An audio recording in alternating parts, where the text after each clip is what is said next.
ಮಾನವರು ತಮ್ಮ ತಮ್ಮ ಕರ್ಮಾನುಸಾರವಾಗಿ ಬೇರೆ ಬೇರೆ ಲೋಕಗಳನ್ನು ಪಡೆಯುತ್ತಾರೆ ಎಂದು ವಿವರಿಸುವಾಗ ಭೀಷ್ಮರು ಈ ವೃತ್ತಾಂತವನ್ನು ಹೇಳಿದರು.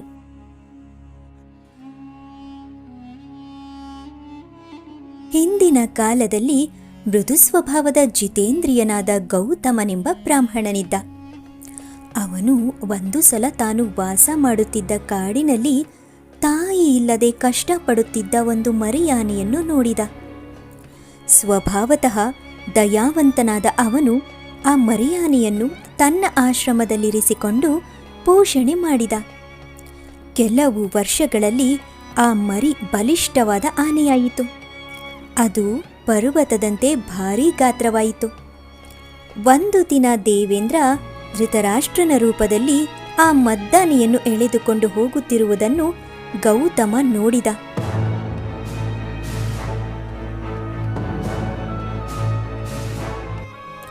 ಅವನಿಗೆ ಕೋಪ ಬಂತು. ನಾನು ಈ ಆನೆಯನ್ನು ಸಾಕಿ ಸಲಹಿದ್ದೇನೆ. ಇದು ನನಗೆ ನೀರನ್ನು ಸಮಿತ್ತನ್ನು ತಂದುಕೊಡುತ್ತದೆ. ಯಾರೂ ಇಲ್ಲದಾಗ ನನ್ನ ಆಶ್ರಮವನ್ನು ರಕ್ಷಣೆ ಮಾಡುತ್ತದೆ. ಗುರು ಹಿರಿಯರಲ್ಲಿ ವಿನಯ ವಿಧೇಯತೆಗಳಿಂದ ನಡೆದುಕೊಳ್ಳುತ್ತದೆ. ನನ್ನ ಆನೆಯನ್ನು ಸೆಳೆದುಕೊಂಡು ಹೋಗುವುದು ಸರಿಯಲ್ಲ ಎಂದು ಗೌತಮ ಹೇಳಿದ. ಆಗ ಇಂದ್ರ ಹೇಳಿದ, ಈ ಆನೆಗೆ ಬದಲಾಗಿ ನಿನಗೆ ನಾನು 1000 ಹಸುಗಳನ್ನು, 100 ದಾಸಿಯರನ್ನು, 500 ಸುವರ್ಣ ಮುದ್ರೆಗಳನ್ನು ಕೊಡುತ್ತೇನೆ. ಬೇಕಾದರೆ ರತ್ನ ವೈಢೂರ್ಯಗಳನ್ನು ಕೊಡುತ್ತೇನೆ. ಈ ಆನೆಯಿಂದ ಬ್ರಾಹ್ಮಣನಿಗೆ ಏನು ಪ್ರಯೋಜನ? ಬ್ರಾಹ್ಮಣನಿಗೆ ನಿನ್ನ ಧನಕನಕ ವಸ್ತುವಾಹನಗಳಿಂದ ಏನೂ ಆಗಬೇಕಾಗಿಲ್ಲ ಎಂದು ಗೌತಮ ನಿಷ್ಠುರವಾಗಿ ಹೇಳಿದ.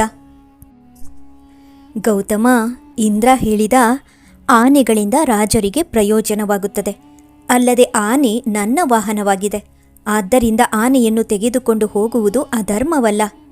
ಇಲ್ಲ, ಗೌತಮ ಹೇಳಿದ, ಏನೇ ಆದರೂ ನಾನು ನನ್ನ ಆನೆಯನ್ನು ತೆಗೆದುಕೊಂಡು ಹೋಗಲು ಬಿಡುವುದಿಲ್ಲ. ಒಂದು ವೇಳೆ ನೀನು ಇದನ್ನು ಯಮನ ಬಳಿಗೆ ತೆಗೆದುಕೊಂಡು ಹೋದರೂ ನಾನು ನಿನ್ನನ್ನು ಬಿಡುವುದಿಲ್ಲ. ಇಬ್ಬರಿಗೂ ಸ್ವಲ್ಪ ಹೊತ್ತು ವಾಗ್ವಾದ ನಡೆಯಿತು. ಅವನು ವೇಷಧಾರಿಯಾದ ಇಂದ್ರನೆಂದು ಗೌತಮನಿಗೆ ತಿಳಿದು ಹೋಯಿತು. ಇಂದ್ರ ತನ್ನ ಅಪರಾಧವನ್ನು ಒಪ್ಪಿಕೊಂಡ. ತನ್ನ ಪುತ್ರ ಸಮಾನವಾಗಿರುವ ಆನೆಯನ್ನು ತನಗೇ ಕೊಡುವಂತೆ ಗೌತಮ ಕೇಳಿಕೊಂಡ.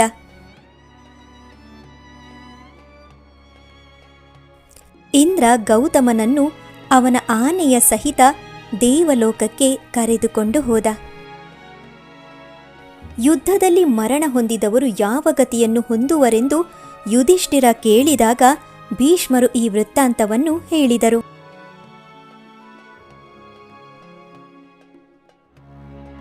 ಒಂದು ಸಲ ವ್ಯಾಸ ಮಹರ್ಷಿಗಳು ನಡೆದು ಹೋಗುತ್ತಿರುವಾಗ ಒಂದು ಬಂಡಿಯ ಜಾಡಿನಲ್ಲಿ ಒಂದು ಕೀಟ ವೇಗವಾಗಿ ಸಾಗುತ್ತಿರುವುದನ್ನು ನೋಡಿದರು. ಈ ಆತುರ, ಈ ಭಯವೇಕೆ ಎಂದು ವ್ಯಾಸರು ಕೇಳಿದರು. ದೂರದಲ್ಲಿ ಬರುತ್ತಿರುವ ಬಂಡಿಯ ಶಬ್ದವನ್ನು ಕೇಳಿದರೆ ನನಗೆ ಭಯವಾಗುತ್ತದೆ. ಅದು ನನ್ನನ್ನು ಕೊಂದು ಬಿಟ್ಟೀತೆಂದು ನಾನು ಬಂಡಿಯ ಹಾದಿಯಿಂದ ಪಾರಾಗಲು ಬೇಗ ಬೇಗ ಹೋಗುತ್ತಿದ್ದೇನೆ. ಸಾಯಲು ನಾನು ಬಯಸುವುದಿಲ್ಲ. ನೀನು ಕೀಟವಾಗಿ ಹುಟ್ಟಿರುವುದರಿಂದ ನಿನಗೆ ಮರಣವೇ ಸರಿಯಾದದ್ದು. ಏಕೆಂದರೆ ನಿನಗೆ ಶಬ್ದ, ಸ್ಪರ್ಶ, ರಸ, ಗಂಧ ಮೊದಲಾದ ಭೋಗಗಳ ಅನುಭವವಾಗುವುದಿಲ್ಲ ಎಂದರು ವ್ಯಾಸರು. ನನಗೆ ಕೀಟವಾಗಿರುವುದೇ ಸುಖವಾಗಿದೆ. ನಾನು ಹೀಗೆ ಬದುಕಲು ಬಯಸುತ್ತೇನೆ ಎಂದಿತು ಕೀಟ. ನಾನು ಹಿಂದಿನ ಜನ್ಮದಲ್ಲಿ ಧನಿಕನಾದ ಶೂದ್ರನಾಗಿದ್ದೆ, ಕ್ರೂರಿಯಾಗಿದ್ದೆ, ಲೋಭಿಯಾಗಿದ್ದೆ. ಬ್ರಾಹ್ಮಣರನ್ನು ಆದರಿಸುತ್ತಿರಲಿಲ್ಲ. ಕಠೋರ ಮಾತು, ದ್ವೇಷ, ವಂಚನೆ, ಸುಳ್ಳು, ಕಂಡವರ ಸ್ವತ್ತನ್ನು ಅಪಹರಿಸುವುದು ನನ್ನ ಸ್ವಭಾವವಾಗಿತ್ತು. ರುಚಿ ರುಚಿಯಾದ ಭಕ್ಷ್ಯಗಳನ್ನು ನಾನೊಬ್ಬನೇ ತಿನ್ನುತ್ತಿದ್ದೆ. ಅತಿಥಿಗಳು, ಬಂಧು ಜನರು ನಾನು ತಿಂದು ಉಳಿದುದನ್ನು ತಿನ್ನಬೇಕಾಗಿತ್ತು. ದೇವತೆಗಳು ಮತ್ತು ಪಿತೃಗಳ ಸಲುವಾಗಿ ನಾನು ಅನ್ನದಾನವನ್ನು ಮಾಡುತ್ತಿರಲಿಲ್ಲ. ಶರಣಾಗತರನ್ನು ರಕ್ಷಿಸುತ್ತಿರಲಿಲ್ಲ. ಅನ್ಯರ ಸುಖ ಸಂಪತ್ತನ್ನು ಕಂಡು ಅಸೂಯೆ ಪಡುತ್ತಿದ್ದೆ. ಅದನ್ನೆಲ್ಲ ನೆನೆದುಕೊಂಡು ಈಗ ಪರಿತಾಪ ಪಡುತ್ತಿದ್ದೇನೆ.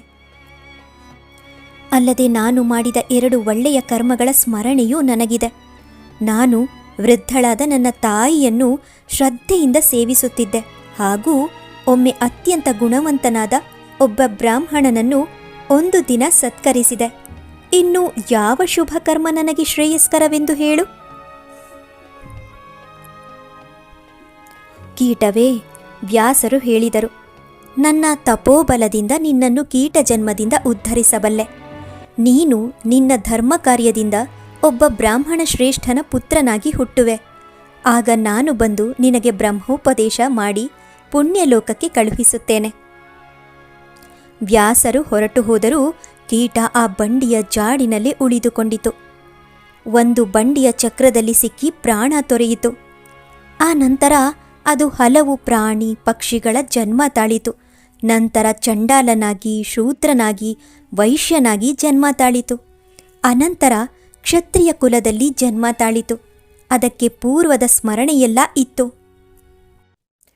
ಕ್ಷತ್ರಿಯ ರಾಜಕುಮಾರ ವ್ಯಾಸರ ಬಳಿಗೆ ಬಂದು ತಾನು ಅವರ ಕೃಪೆಯಿಂದ ಕೀಟ ಜನ್ಮದಿಂದ ಉದ್ಧಾರಗೊಂಡು ಈಗ ಕ್ಷತ್ರಿಯನಾಗಿ ಸಕಲ ಭೋಗ ಭಾಗ್ಯಗಳನ್ನು ಅನುಭವಿಸುತ್ತಿರುವುದಾಗಿ ಹೇಳಿದ.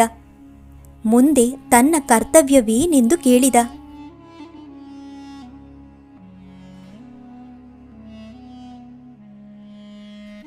ರಾಜಕುಮಾರ, ವ್ಯಾಸರು ಹೇಳಿದರು, ಈ ಜನ್ಮದ ಅವಸಾನದ ನಂತರ ನಿನಗೆ ಬ್ರಾಹ್ಮಣ ಜನ್ಮ ಪ್ರಾಪ್ತವಾಗುತ್ತದೆ. ಆಗ ನೀನು ಶಾಶ್ವತವಾದ ಬ್ರಹ್ಮಸ್ಥಿತಿಯನ್ನು ಪಡೆದುಕೊಳ್ಳುತ್ತೀಯ.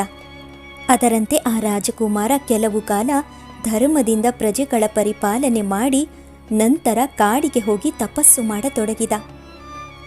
ಕಾಲ ಕಳೆದ ನಂತರ ಅವನು ಮರಣ ಹೊಂದಿ ಬ್ರಾಹ್ಮಣ ಜನ್ಮವನ್ನು ಪಡೆದುಕೊಂಡ. ಆಗ ಅವನ ಬಳಿಗೆ ವ್ಯಾಸ ಮಹರ್ಷಿಗಳೇ ಬಂದರು.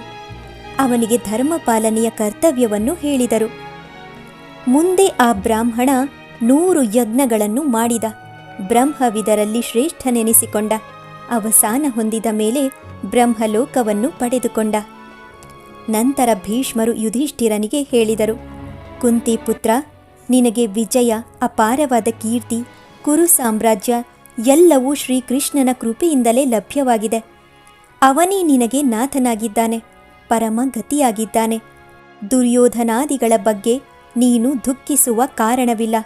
ಏಕೆಂದರೆ ಈ ಎಲ್ಲ ವಿನಾಶಕ್ಕೆ ಮೂರ್ಖನಾದ ಅವನೇ ಕಾರಣನಾಗಿದ್ದಾನೆ. ಸರಳ ಸ್ವಭಾವದ ನಿನ್ನ ಒಳ್ಳೆಯತನದಿಂದಲೇ ಕಷ್ಟ ಪರಂಪರೆಗಳು ಎದುರಾದವು. ಕಾಲನ ಪ್ರೇರಣೆಯಿಂದ ಕ್ಷತ್ರಿಯ ಕುಲವೇ ಬಹುಪಾಲು ನಾಶವಾಯಿತು. ಧರ್ಮದಿಂದ ರಾಜ್ಯ ಪರಿಪಾಲನೆ ಮಾಡು. ಮಹಾತ್ಮನಾದ ಶ್ರೀಕೃಷ್ಣನಿಗೆ ಮಿತ್ರನಾದ ನಿನಗೆ ಖಂಡಿತ ಶ್ರೇಯಸ್ಸು ಲಭಿಸುತ್ತದೆ. ಭೀಷ್ಮರ ಹಿತವಚನವನ್ನು ಯುಧಿಷ್ಠಿರ ಶಿರಸಾವಹಿಸಿ ಸ್ವೀಕರಿಸಿದ. ಕೃಷ್ಣನಿಗೆ ಅವನು, ಅವನ ಸೋದರರು ಹಾಗೂ ಧೃತರಾಷ್ಟ್ರ ಮೊದಲಾದವರು ಮನಸ್ಸಿನಲ್ಲೇ ಪೂಜ್ಯ ಭಾವದಿಂದ ನಮಸ್ಕರಿಸಿದರು. ಕಥೆಯನ್ನು ಕೇಳಿದ್ದಕ್ಕೆ ಧನ್ಯವಾದಗಳು.